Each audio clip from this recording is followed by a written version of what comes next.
ঘূর্ণিঝড় রিমালের কারণে বেড়িবাঁধ ভেঙে প্লাবিত হয়েছে অনেক এলাকা। অথচ এই বাঁধ সংস্কারে বছর বছর ব্যয় হয় কোটি কোটি টাকা। দুর্যোগ এলেই বাঁধ নিয়ে শুরু হয় তোড়জোড়। বরাদ্দ হয় টাকা, আবার ভেঙে যায় সেই বাঁধ।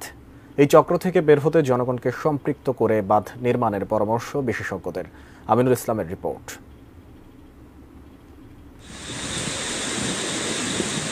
প্রবল ঘূর্ণিঝড় রিমালের প্রভাবে বাঁধ ভেঙে প্লাবিত হয়েছে উপকূলের নিম্নাঞ্চল।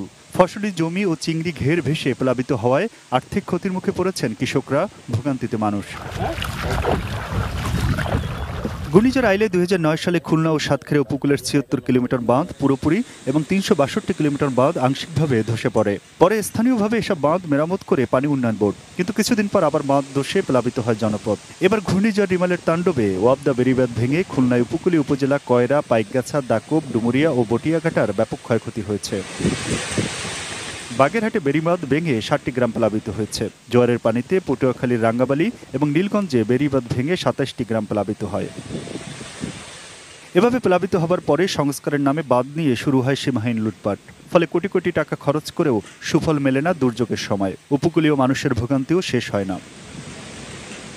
বিশেষজ্ঞরা বলছেন, নিম্নমানের কাজ, নকশায় ত্রুটি ও দুর্নীতির কারণে বেড়িবাঁধ টেকসই হয় না। সাইক্লোনের সিগন্যাল দিলেই কি আমি বাঁধ দেখতে যাব না? সারা বছর দেখব না? এবং বাঁধটা তাদের একটা পুঁজি, তারা এটাকে ধরে আগাতে চায়, রোজগার করতে চায়। এবং বাঁধের মেনটেন্যান্স যদি বন্ধ হয়ে যায়, মানুষ যদি মেনটেন্যান্স করে, তাহলে এই টাকাটা কোথা থেকে তারা আনবে? তো সেটা একটা বড় কায়েমি স্বার্থটা বড় কথা আর কি। জনগণকে সম্পৃক্ত করে বেড়িবাঁধ নির্মাণ ও রক্ষণাবেক্ষণ করতে পারলে খরচ কমে বেড়িবাঁধ আরও টেকসই হবে বলে মনে করেন এই বিশেষজ্ঞ। আমাদের পলিসির ভিতরে একটা চেঞ্জ আনতে হবে। সেটা হলো জনগণকে ওই বাঁধের যারা উপকারভোগী তাদের উপরে ছেড়ে দিতে হবে এই বাঁধটার নির্মাণ এবং এর রক্ষণাবেক্ষণ।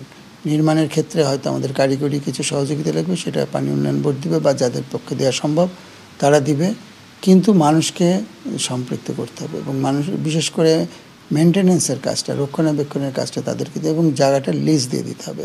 মানুষ বসবাস করবে বাঁধের উপরে। আমাদের অনেকের ধারণা আছে মানুষ বসবাস করলে বাঁধ নষ্ট হয়ে যাবে, কিন্তু আমাদের সামনে দুটো উদাহরণ আছে। বাঁধ এক ফোঁটা নষ্ট হয় না, বরং বাঁধ আরও শক্তিশালী হয়। আমিনুল ইসলাম।